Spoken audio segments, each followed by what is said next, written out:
มามือแรกก็เจอศึกหนักเลยพี่น้องเนาะก็คือขุดห้องน้ำให้เพิ่นไปดอยเพิ่นมีท่องอย่างบ่โกวังรวยบาทเดียวก็เลยขุดน้ำเพิ่นพี่น้องเพิ่นแล้วนับแต่ห้องน้ำน้องสาลีเพิ่นแล้ว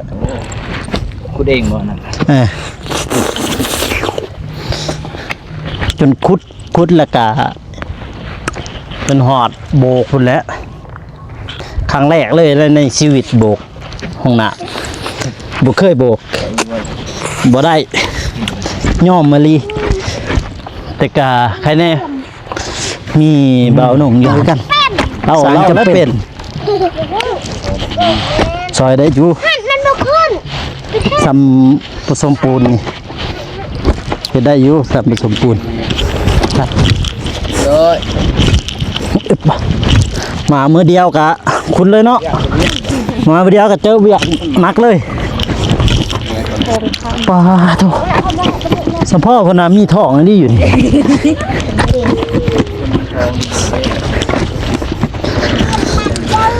40เลย40เซนแล้ว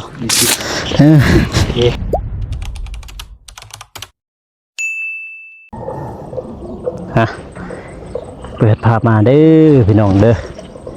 ตอนนี้ทางบ่าวกูก็มาอยู่บ้านกันดอนนะพี่น้องเนาะซึ่งเป็นเคสทั้งทีมงานเฮาถ่ายนะพี่น้องเนาะทางน้องเพิ่นเอาครอบครัวเพิ่นนี่เป็นเฮือนหลังจากฝนตกพี่น้องเอ้ยหลังจากฝนตกก็มาลุยงานนะพี่น้องเนาะลุยงานกินนี่พอกี่กับฝนตกเมืองน้ำอังพี่น้องเอ้ยน้ำอังทางทีมงานเพิ่นก็ยังเฮ็ดเวียกอยู่หั่นนะพี่น้องเนาะยังขุดคุ้มห้องน้ำพี่น้องเนาะทางครอบครัวเพิ่นเพราะว่าบ่าวกลัวก็มาเป็นอีพีแรกหรือว่าวิดีโอแรกน้องพี่น้องเนาะมาถ่ายเพราะว่าก็ทางบ่าวกลัวเองก็ช่วงนี้ก็แม่นว่ายุ่งงานพี่น้องเอ้ยเนาะก็คือเฮ็ดกาแฟหรือว่าปลูกกาแฟของตัวเองนั่นแหละพี่น้องเนาะเปิดภาพมาเห็นหน้าเห็นตากันเด้อพี่น้องเด้อก็หลายมือหลายวันนำพี่น้องทางบ่าวกลัวเองก็บ่ได้มาถ่ายคลิปหรือว่าบ่ได้ถ่ายคลิปให้ FC ทุกคนเพิ่นได้เบิ่งได้ชมนำพี่น้องเนาะก่อนอื่นมันก็กับทักทายสบายดีเด้อพ่อแม่พี่น้องเนาะบ่ว่าสิอยู่ภายในหรือว่าต่างประเทศก็ยินดีต้อนรับเข้าสู่ช่องบ่าวกลัวชนบทสปปลาวพี่น้องเนาะมาบัดนี้เด้อพี่น้องเด้อทางบ่าวกลัวเองก็สิได้มาถ่ายคลิปตลอดให้พี่น้องได้เบิ่งได้ชมแล้วเนาะพี่น้องเนาะก่อนอื่นก็ขอโทษขออภัยที่ทางบ่าวกลัวเองก็บ่ได้มาถ่ายคลิปให้ FC หรือว่าผู้ใหญ่ใจบุญทุกท่านเพิ่นได้เบิ่งได้ชมนะพี่น้องเนาะฉะนั้นก็กราบขอโทษอีกครั้งเด้อพี่น้องเด้อทั้งในบัดนี้ทางบ่าวกลัวเองก็สิได้มาถ่ายคลิปมาช่วยเหลือเกี่ยวที่ว่าคนทุกข์ยากเนาะพี่น้องเนาะก็สิได้มาช่วยเหลือให้พ่อแม่พี่น้องเพิ่นได้เบิ่งได้ชมอย่างเต็มที่เนาะพี่น้องเนาะเพราะว่าที่ผ่านมาก็บอกตัวเองก็ให้หน้าให้ตาก็บ่ได้ถ่ายคลิปให้พ่อแม่พี่น้องเพิ่นได้เบิ่งเนาะเพราะว่าก็แต่ก่อนก็ได้มาถ่ายอยู่พี่น้องเนาะมาบัดนี้พี่น้องเนาะก็สิได้มาถ่ายคลิปเต็มรูปแบบแล้วพี่น้องเนาะเพราะว่า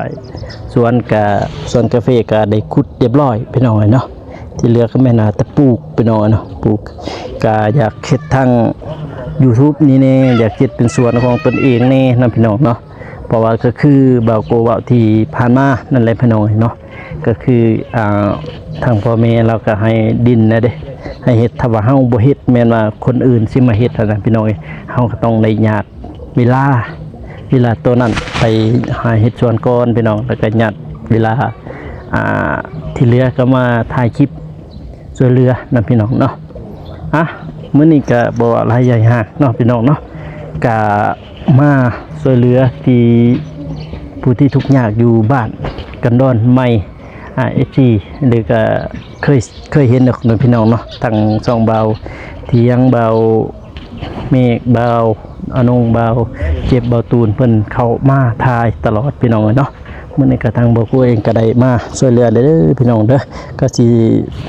บ่ช่วยเหลือหยังหลายก็ช่วยถ่ายคลิปแล้วก็ช่วยเฮ็ดเวียกนำข้าเจ้านํพี่น้องเนาะเดี๋ยวเฮาไปเบิ่งไปชมนํกันพี่น้องเนาะพี่หลังจากฝนตกเพื่อออกเบิดทางนี้ปูสบายดีเด้อบ่าวนุ่งบ่าวมี ไปดี ให้หน้าให้ตาดน ให้นาเรียกว่า เดือน เป็น ป้าย เดือนหมดแล้วตั้ง เดือน แต่ ป้าย สงกรานต์ปีใหม่เพิ่น เดือนป้ายแล้วนี่ก็เดือนหานี่สิวันที่15แล้วสิฮอด หาตั้งแต่ปีใหม่มันแล้วบ่ได้มาถ่ายคลิป ปานำการบัดนี้ โดยวันนี้ก็สิไปเต็มที่แล้วบัดนี้นี่ บ่มีรถมีหลอกมีน้ำมันรถก็ไปนำบายก็ได้นี่ขี่รถจากอาตรา มานำกันเนาะ บ่ยากแล้วสมันรถนั่นกินอยากมาหาก็ได้กินข้าวเยือนก็ไปแล้วก็ไปง่าย โดยกำลังขุด ห้องน้ำ ห้องน้ำพี่น้องเนี่ย คุมห้องน้ ให้เพิ่นขุดก่อนนะทดสอบบ่แม่นใส่ให้งานผู้หญิงเด้ให้เพิ่นทดสอบก่อนพอพวกพวกบ่าวนุ่งนี่เฮ็ดแล้วเพิ่นน่ะเคยมาหลายนะอยากให้เพิ่นทดสอบเบิ่ง แบบอันทดสอบผู้หญิงเนาะ แต่ว่าบ่าวนุ่งตอนนั้นก็ขุดห้องน้ำน้องสาลีน้อง แม่น ขุดห้องน้ำ น้องกระเดย น้องก็เลยบ่ได้ขุดมีแต่ก่อซั่น เนาะน้องกระเดยมีแต่กอห้องสลีขุดน้องบ้อง จนแล้วเนาะน้องก็เลยก็เฮ็ดแต่ว่างามบ่ก็บ่งามเลยในมือไปมือบ่เลย จางเบานุ่งได้อยู่หั่นน่ะ เบานุ่งเบามิก เท่กับเบามิกกับเบาสาย โบกโบกเจอโบกกันโอ้ย โบก โอ้ย กะ จนจะให้ไงพูดโบกกันตอนโบกกัน แสดงบ่มีบ่ แสลง แสดงเล็กแสลงเข้าใจบ่ สบายดีกล่องเพิ่น ส แน่ บายดีนะเด้อ สบายดีสบายดี อันนั้นพูดสื่อเรื่องสื่อจังไดมัน หนอบ่ อ่า ต้องมี ต้องมี โอ้ยใส่ โอ้ย เอามา ใส่ ติ เอาทองมันดู ำปันกัน ปันกัน โอ้ยเฮ็ดเรื่องอีสานก่อน ทองมีเนาะ อ๋อ มีทอง ทองมี จะซื้อได้เนาะ มีแต่ซื้อ โดย แต่ว่ามีทอง มีทอง ซื้อทองมีซื้อเนาะอ่า บัดทั้งหลังนั่นเด้น้องอีก น้องพิน น้องพินสบายดีกอกแน่ เนาะ สบายดี บัดทั้งหลังในบัดนี้ น้อง สบายดีกอกในละ สบายดีก็ จันทนา น้องจันทนา ตะกี้เคินจันทรา จันทรา ซื้อ จันทนาหรือจันทราบัด จันทนาซื้อ อ๋อ เว้านุ่งมันมาเลยหอยก็เลยลืมได้มาแรกเลย จันทราก็เพิ่นก็บ่ปากเด้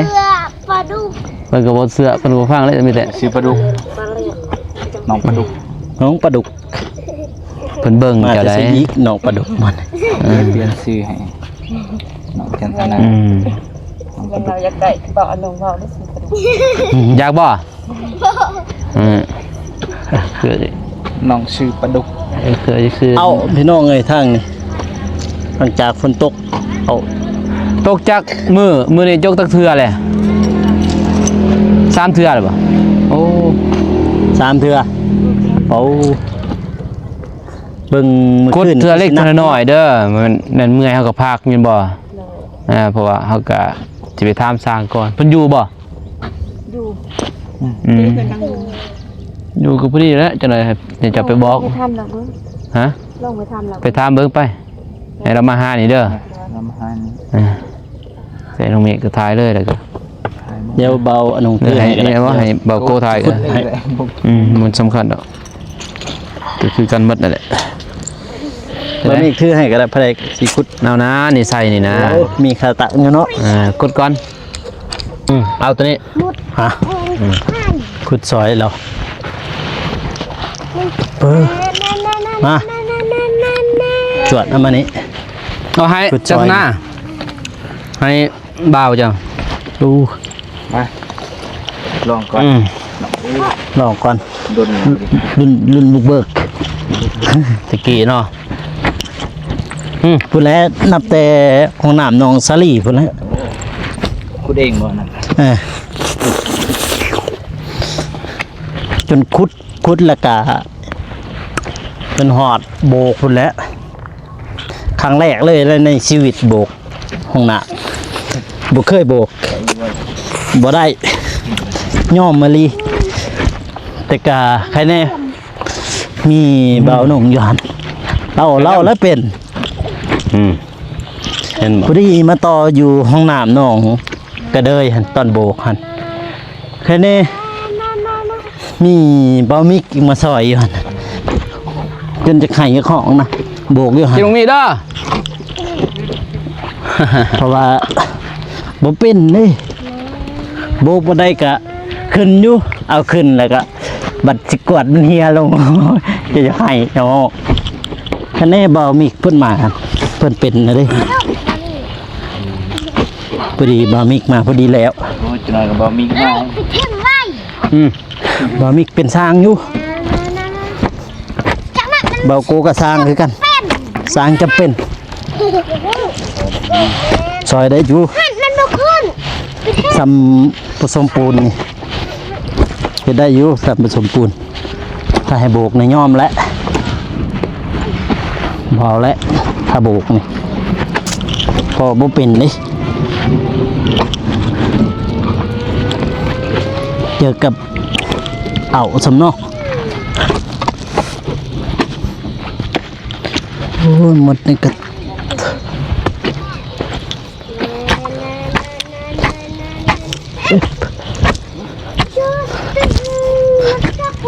มีอยู่หินเลย ทานบ่ทานแล้ว ทานมาบ่ ตามแล้วเราว่าบอกสิไล่ราคาให้ตัวเองเท่าไหร่เลย หาแล้วแล้วมาตี มาเบิ้งให้มาเบิ้ง ท่านแรกบอกให้เรามาเราบอกให้น้องถามเขาว่าให้แล้วว่าหันมาเราก็จังเว้านำพวกอายมานะเราให้บอกราคาก่อนให้เว้าจังใดก็ให้อายมาแล้วเขาจะสิบอก ก็มาเบิ้งจักเม็ดนะฮะ ล้างมือก่อน มันเบิ่งขนาดเหนือในมันแหละ มาเบิ่งแล้วไปฮู้ว่าเท่าไรแบบมัน มาเบิ้งอันนั้น ของเราเป็นคนงัวอีกบ่ค่อยดีแม่น ตายเองว่า อันนี้ไม่บอกเลย ต้องให้กินเสียงแล้วนั่นบ่ ในนั้นบ่มันเป็น นั่นมันเป็นนั่น เกติหินเฮ้ย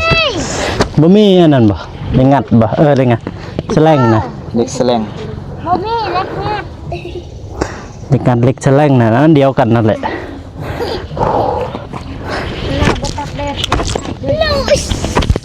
หินเลยมาบ่มีหินมีดกินหน่อยสิมีใครกินไงเด้ถ้าจะพูดไป30 เซน ที่หลักที่เรือแล้วเนาะย่อมก็หมดแดงไฟนี่เฮ้ยมันถือกันเลย พาน้องไปลินกระดูก แล้วบอกจังหาเนี่ย ยำออก โอ้โหเยอะจังได้อยู่ โอ้ ตัวเสียง ฮึบไป ให้คำ เนาะ ตามุนเต้า บัวหันปะ ขอให้ค อามุนเน่เจ๊ทำ ำพุทธาสมบัติเราจะรวยไปพร้อมกัน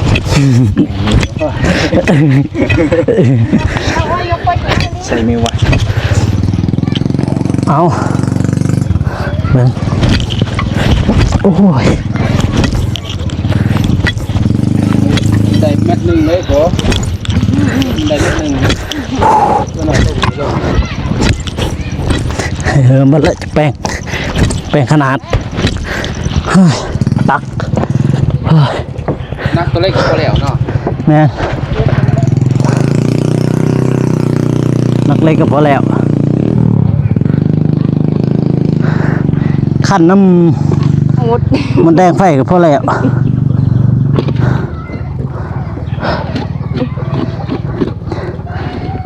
บายเฮ็ดตอนบาย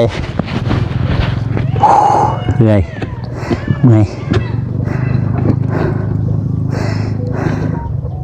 นี่ใคร30 เซนยังปานนี่ สักได้เหือแล้วมึง เนาะ แต่ว่าจุดจะหอนจนเปียก จะมันเอาเด้หินกับลายลี อันนี้ก็เป็นหินอันนี้บ่เป็นหินอันนี้ เฮ้ย ไปแล้ว หินเป็นก้อน เดี๋ยวมันก็มาอิน โอ้ยมันแล้วมือนี่ก็ที่ว่าแล้ว ตรงนั้น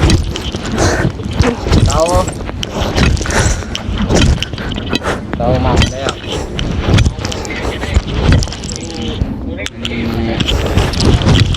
เลย มามือเดียวกะคุณเลยเนาะมามือเดียวก็เจอเบียกหนักเลย คนหากินมา อุ้ยมามือแรกพี่น้องเอ้ยมามือแรกกะเดี๋ยวซึกหนักเลย เด็ก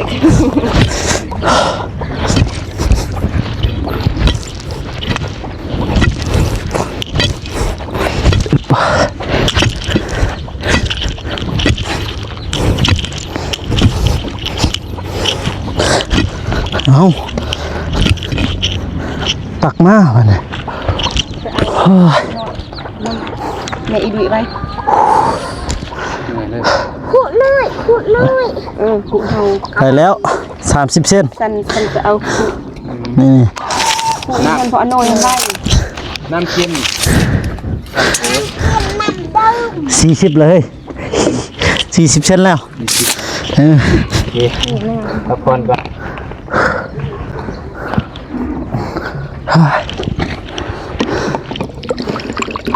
เราลงไว้ เมื่อย จอดไว้ตรงเพราะว่ามันออกทางนาเลยประมาณ2 เดือนผิดโอ้ว่ะคือพา2 เดือน ถือผ้าสองเนี่ยจากปันได้เจ้าสิเกิดเขาเห็นแต่ปีกายแล้ว คือพา2 เดือนแล้วบ่ไว้เลย เห็นถือผ้าตั้งแต่อันนั้นบ้านน้องก็เลยมาเลยบ่ทันได้ออกจากเถื่อ เพราะว่ามันจ่ออันนี้บ่ได้จะบ่มันกวางมันได้กวาง พี่นี่บ่ บัดมันจ่อนี่เวลานี่นั่งแล้วมัน มันหัก อะไรจึงแปลงเฮาเม็ดหนึง ก็แจ้งให้ โอ้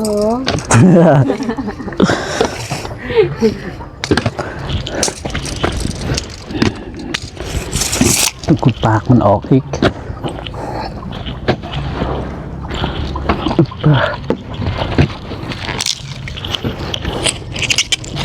ได้แบบมันกินกัน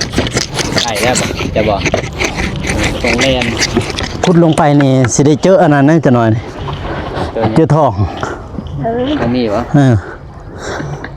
เพิ่นพาขุดเพิ่นน่ะมีทองม่อนนี่เพิ่นน่ะ เป็นคนทองนี้ เออ หินมีลายหิน คือคนคือน้องทองมี เนาะแต่ว่าเพิ่นว่ามองนี่สมบัติเพิ่นว่านี่เพราะว่าได้ซ้ำนี่รวยเลยเฮานี่ บริหูได้สื่อเพิ่น ฮะ อายกำลังคูมือนี้ แม่นใช่บ่ กลับไปหาในบ้าน ในบ้านก็ซื้อแม่นในบ้านก็บอกซื้อมีนั่นแต่ว่า สื่อในนอ ซื้อแม่น้องในบ้านบอก บ่ โดยเบิ่งจะได้บ่ แม่คือแม่น้องบ่ โดย ในบ้านบองไหน โดย แต่ว่า ไปเบิ่งอยู่ บ่าวน้องทำแม่ทำน้อง เอาเพิ่นคิดว่าเจ้าหันทามแม่ของแม่จันทนาค่ะ โอ้ พอดีเพิ่นก็บอกซื้อแม่น เขาไปเบิ่งไหน โดยเนาะเขาไปเบิ่ง ในบ้านผู้เก่าเลยในบ้านผู้ใหม่ ผู้ใหม่กำลังปีนี้ อ๋อ กายนี่เขาเอาไงอันนี้ ปีเก่าปีอันนั้นก็เคยไปสัมภาษณ์อยู่หรอก แม่เพิ่นว่าโอ้ ในบ้านวิผัดบ่แม่นบ่ น้องของเรานะอันนี้บ้านเราน้องเอาเพื่อแล้วก็บอก บอกเรื่ององค์การเด็กกลางที่จะเองนะ เพราะว่ามีปัญญาอะไรเตรียมนี้เลย ได้จะเช็คจะใกล้ๆทางหน่อย นี่ควัดตัวนี้ออกนี่ ถอดไป กันเลย พิน ควัดตัวนี้ออก ไปครับลูกเสือ เอาออกนี่ไหมตัวนี้ไหมเอาคู่ออกก่อนถอดไปนี่ เฮาเบิ่งทั้งนี่คือแป้นแต่ว่าทั้งลุมเนี่ยหาตีนเบิ่งนี่คือ ยังขู่มวยได้ แม่นน้อยๆเลยเฮ้ยนี่ ทองคำ ปลาโตสมพ่อเพนน่ะมีท้องอันนี้อยู่นี่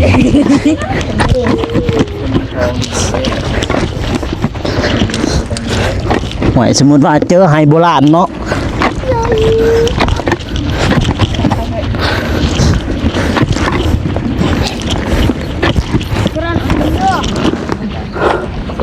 น้องพินไปถ่ายอยู่ไซส์นี่เขาบอกว่าพ่อไปเดิน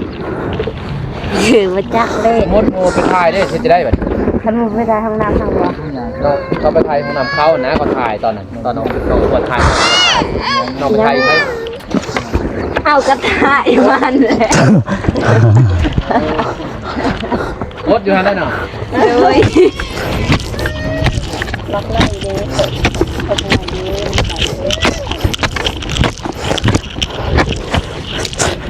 มือก่อนบ่ เอ้ยมันสิได้บ่แลเม็ดหนึงอะ ผ่านโคมีเรือที่แห้งเรือกำลังมา อุ้ยมันตีหินมึงดิหินเว้นนิดหน่อยเด้พุ่น ไปเองเล็กเบิ่งเองเจ้าได้มีใจแม่นบ่ มาแล้วเราว่าอยู่นี่เราว่ามีท้องอยู่นี่ จับมีใจเดี๋ยวมีนี่ เบิ่งคือสิบ่มี นี่เลย ลุยเนาะ เดินประมาณ4 เมตรนี่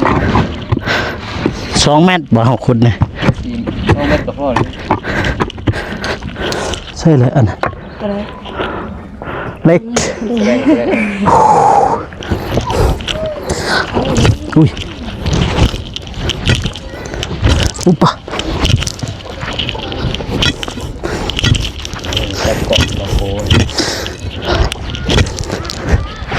เกลือเต็มปู ไอ้กลมมันบ่ได้ มามือแรก เอาบอลลี่เนาะ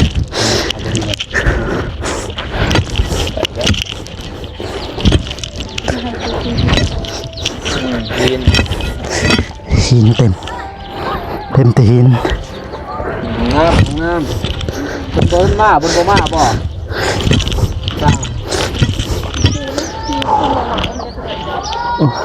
สร้างขุดไปก่อน เอาผู้ใหม่แล้วจ้ะ ขุดไปก่อน หาผู้ใหม่ต่อ ฮู้ ตามน้องดาเบิ่งมีน้องดาเป็นน้อง เนาะนี่ ดาคอยซอยคนคือ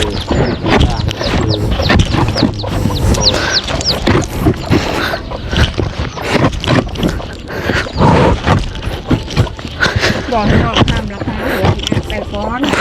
า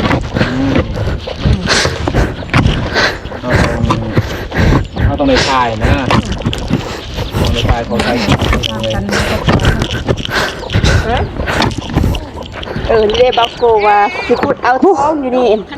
มาซอยนี่บ่ไหวเลยนี่ แล้วว่าสิพูดเอาท้อง เราว่ามีท้องอยู่บ่นี่คอยกันลุยเลยแล้ว ไปใช่ มาให้น้ำเย็น อ๋อตัว ขอบใจ นี่อะไรเอาน้ำเย็นๆมาให้ใจเด้อเป็นมาให้ เราว่า เย็น ชื่อเราท้องมีเราว่าบ่นี่มีท้องแล้วป่ะห่วยขอยอยากรวยบาทเดียวจวดเด้อ ๆก็ได้จังมัวปุเฟ่เนาะ เนาะห่วยแล้วว่ามีท้องบ่นขุดเอาเลยแล้ว แล้วน้องพี่น้องพี่น้องนี่น้องนี่ไปปูกาแฟเนาะเราไปโคนี่ปูตัวอย่างปักซองไหมตูน ๆมีจักรชื่อเลยมีจักรบนใด โอ้ ลงทุนเดินน้ำคนนี้คนเจอเล็กเจอหน่อยนะ เมื่อยกับพักรูดไปเลย2 เม็ด แม่นซื้อปอก ซื้อปอกมาใส่เลยเนาะ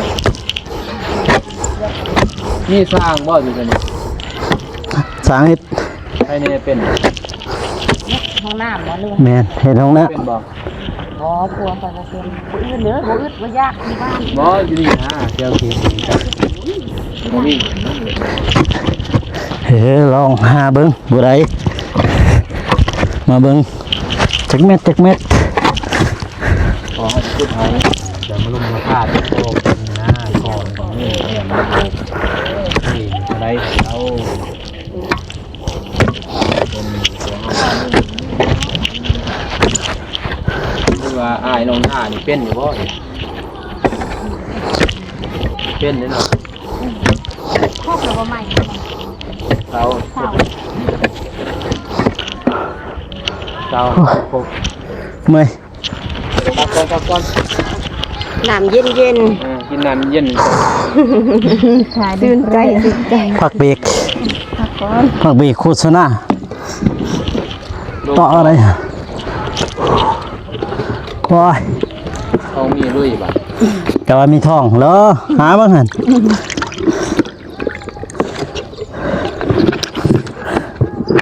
เจอให้โบราณเนาะ มีนะอยากกระเบิดเขากวดอยู่ว่าเถอะ กวนเติมกระดุดเติบแล้วก็กวน ดนมดแล้วกวดมดกระดนมดอะไรพอได้กวดเลยดิ ไปปั๊ม บ่ไม่บ้ามเนาะ พอนี่ทอซื่อๆปอกพื้นหอย คิดว่าอยู่หันเลย บ่แล้วก็งับตัวนี้บนนี้ เฮ็ดจะประมาณจักปอก สี่ปอก 4 ปอกกับ2 เม็ด ห้องน้ำบ่คอย3 น้ำปอกว่าเพื่อนซื้อ4 ปอกเลย บ่ห้องน้ำพวกเอื้อยเขาก็เอาแต่ลุงเป็นสีแดงเด้บ่เติมอันนั้นตัวเก่าทำตัวเก่าหันแม่น อ้าววนมาอีกแล้วบ่เนี่ย อ้าวคนอีกเลยบ่ลงที่รถจักรเหมือนยังครับเห็ด เรา ใส่ จิบเราไปใส่ความจิบ ถ่ายคลิป ไปหาชาวดาบ่เนาะ ครับเป็นถ่ายคลิปเลย ตก เนี่ย เห็นแล้วบ่ทองอ่ะ ฮะ เห็นแล้วบ่ทองอะ บ่เห็นคนหือ เห็นแต่ก้อนหินเฮ้ยเอาเฮ็ดมันได้แล้ว ได้ เม็ดหนึ่ง ยอมแล้วลงมาได้เดือน 2 เดือนปันได้สิเกิด เดือนไหนสิเกิด ระบอกคอยมาช่วยคอยก็เจ็บแอวนะเพราะว่าเจ็บ2-3 ได้เยอะคอยพุด ก็คือเนี่ยเทอเล็กเทอละหน่อย คอยใหญ่ใส่น้ำกั้นนั่นแหละ ใส่น้ำกันนะดีกว่าใส่แลนผู้ ร้านของ ไปปลาพุ่น ไปพาเขาไปหาเฮ็ดเวียนปากซอง โดย แล้วก็ได้เงินอีก ฝนกระสิตกอีกแดวเนี่ย ปีนี่แหละ ไปจ้างเขา มืดครึ้มหุ่น ทันไปจ้าง มืดครึ้มเลยฝนนี่ก็ได้ กลุ่ม อันนี้รับจ้างโมก็สำเร็จ นี่ก็ได้แล้วจนนั้นก็ เป็นหนึ่ง เนาะได้อีดอก พวกอันนั้นจะเศร้าทมีบุตรอยู่ห้องน้ำเป็นจุด น้ำพอเห็นบ่ พอดีแล้วของน้ำเจ้าก็เขาอีกแลนมาหาเจ้าเจ้าหน่อยเนี่ย อยู่ในหันเลย ยามฝนน่ะนะ การมันคูละ3 เซน พี่เฮือนเก่าของเพิ่นเราเลยถ่ายอ้อมๆให้ FC เพิ่นเบิ่ง เด็กวินเขาเจ็บ เฮือนเก่าตอนนี้กำลังจะปลูกสร้างเฮือนใหม่นะพี่น้องเนาะมีเสามีไม้แป้นปูแล้วก็ไม้เส้นแล้วก็ตีนเสามีแล้วพี่น้องเอ้ยที่เหลือก็ไม้สลากไม้คือไม้ค้างประมาณนั้นพี่น้องอย่างที่บ่พร้อมพี่เฮือนเก่าของเพิ่นที่นอน FC น่าจะได้เห็นอยู่ดอกนะพี่น้องเนาะ ทั้งสองเบาเตียงทั้งสองเบานุ่งและทั้งสองเบาเจ็บเบาตูนเพิ่นเข้ามาถ่ายพี่น้องเด้อมื้อนี้ก็ทางเบากูเองก็เข้ามาถ่ายเป็น EP แรกเด้อพี่น้องเด้อก็ฝากเป็นกำลังใจแน่พี่น้องเนาะมื้อนี้ก็มามื้อแรกก็เจอศึกหนักเลยพี่น้องเนาะก็คือขุดห้องน้ำให้เพิ่นไปดอยเพิ่นมีท่องอยู่บ่โกวังรวยบาทเดียวก็เลยขุดน้ำเพิ่นพี่น้องเนาะเอาทางโบโกเองก็สิได้จบคลิปเด้อพ่อแม่พี่น้องเนาะก็อย่าลืมฝากกดไลค์กดติดตามเพื่อเป็นกำลังใจให้โบโกเฮ็ดคลิปต่อๆไปเนาะพี่น้องเนาะจากนี้ไปก็สิมาถ่ายคลิปให้พ่อแม่พี่ใหญ่ใจบุญทุกท่านเพิ่นได้เบิ่งได้ชมก็สิช่วยเหลือทางครอบครัวน้องทองมีน้องพี่น้องเนาะก็เดี๋ยวมื้ออื่นพี่น้องนะก็เบิ่งผมก็ยาวเด้อพี่น้องเด้อจังได๋ขอโทษขออภัยนะพี่น้องเนาะที่บ่ท่วงบ่ทันเพราะว่ามื้อนี้ก็ตื่นเช้ามาก็เลยมาท่าทั้งเบานุ่งอยู่เฮือนป้าหนูน้องพี่น้องเนาะไปท่าเพิ่นอยู่พอดีเพิ่นโทรมาว่าไปนำกันบ่เพิ่นน่ะไปเบากลัวไปพอดีก็เลยบ่ท่วงบ่ทันว่าสิไปตัดผมพี่น้องเนาะมื้อเดี๋ยวเบากลัวตัดผมใหม่พ่อแม่พี่น้องเพิ่นได้เบิ่งได้ชมเด้อพี่น้องเด้อคลิปนี้ก็ขอบคุญเด้อทางผู้ใหญ่ใจบุญทุกท่านเนาะผู้เพิ่นเมืองคลิปเบาโกตั้งแต่ต้นจนจบเนาะจังใดก็อวยพรให้เพิ่นอยู่นี้มีสุขสุขกายสุขใจสุขภาพแข็งแรงความเจ็บอยู่สดายความไข้อยู่สมีให้มั่งให้มีให้ร่ำให้รวยหิ้งปังๆตลอดศาสตร์ตลอดปีอย่าเจ็บอย่าจนพร้อมขอบพร้อมครัวคลิปนี้เบาโกขอตัวลาไปก่อนเด้อพี่น้องเด้อสำหรับคลิปนี้ขอกล่าวเข้ามาสบายดีพี่น้องแล้วเจอกัน EP หน้าเด้อพี่น้องเด้อบ๊ายบาย